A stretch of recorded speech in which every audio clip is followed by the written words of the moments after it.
दिग्गजांचं आव्हान होतं, अशा परिस्थितीत तुम्ही या ठिकाणी विजय मिळवलेला. ठाकरे पक्ष सुद्धा तुमच्या सोबत आला होता. राज्यात कधी नाही घडलं, ते चाकणमध्ये घडलं, काय सांगाल? इथे निवडणूक पार पडली, हा जो विजय मिळालेला आहे हा सुरेश भाऊंच्या विचारांचा विजय, त्यांच्या कार्यकर्त्यांचा विजय आणि सर्व चाकण नगरसेवकांचा विजय आहे.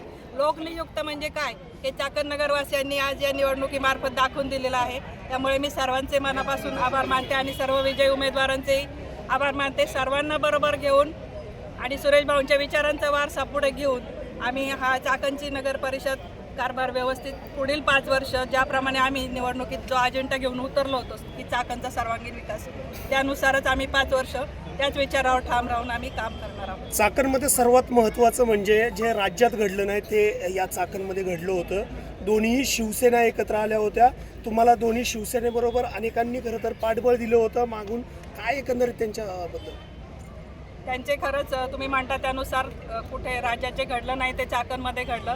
नगराध्यक्षपदासाठी उभाटा गटाच्या शिवसेनेने आणि शिंदे साहेबांची शिवसेना हे दोन्ही एकत्र काम करून त्यांनी आपल्याला जाहीर पाठिंबा दिला. त्यांच्यामुळे ही निवडणूक खरंच सुकर झाली.